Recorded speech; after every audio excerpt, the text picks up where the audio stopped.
Okay, so this is going to be part 3, right? This is going to be the good news, bad news video for today. I've just shot it and I touched the button and screwed it up. So we'll try to make this as quick as we can. This is the good news. This thing turned out really nice. Your little access door deal. Sitting right down in there, real nice, fits real good. Just like it was designed to do, right? Good news is, and more good news is, this is the perfect size for there. But when we stick this seat in the go-kart, we realize that our fears are, yeah, that's right, Bob.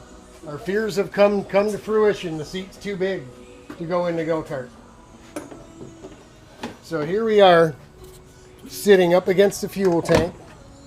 Now we just fell down from the motor, but I mean, we can't go any more forward. We really don't want the seat any more forward, right? Looking at what we looked at for nut bar for our inseam length to reach the pedals, be able to reach the steering wheel like we did in the other seat.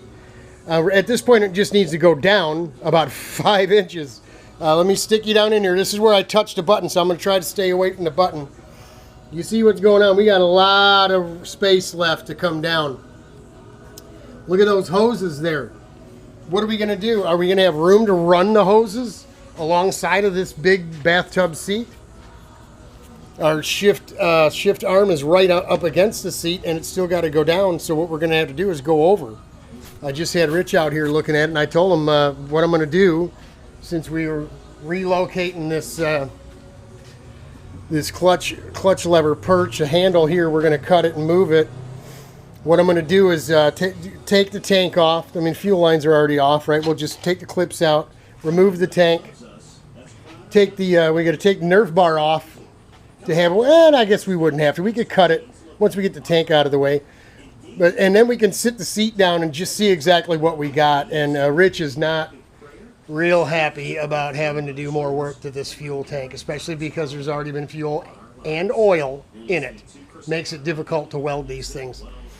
So I told him, looks like we're going to have to cut the tank right. I mean, not just a bit of it all the way down, right? Just take a big wedge of the tank right out and then take it and put it on up here where we have the room.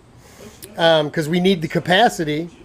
No sense in putting tiny fuel tank on here and then not being able to go 45 minutes. It's a Daytona car. I mean, we've been talking last few days on these videos with Rich, whatever, that my days of driving a lay-down car with this back are numbered. And if I can only race it once a year, which it would be a Daytona car, if I can get down to Daytona, if the world doesn't blow up and you know, go haywire and what have you, and you know, we're allowed to continue on doing what we do, then this thing would be under a cover all summer long, and we'd play with the 250 cart, the sprint cart, and what have you, and only run this at Daytona. This would be really what it was made for. So what am I going to do? What am I going to do? I don't know. Like I said, right away we're going to take the tank off just so we can get in there, cut and move that thing anyway, because that needs to be done anyway. And then we'll sit the seat down and see if can we get it with the tank off. Can we still get it all the way down and over far enough? You see where the old seat struts were. It's sitting about where, you know, this came around the water tank here was sitting. So it's sitting about like it did with the old seat. I know what you're saying. Well, you fit in the old seat, except the belly was too big. You wanted to get lower. How is it that the shoulders of this thing? Well, I'm telling you, man, I can get probably 1-inch foam between me and the seat around the shoulders and around my back. I don't know how it got that big.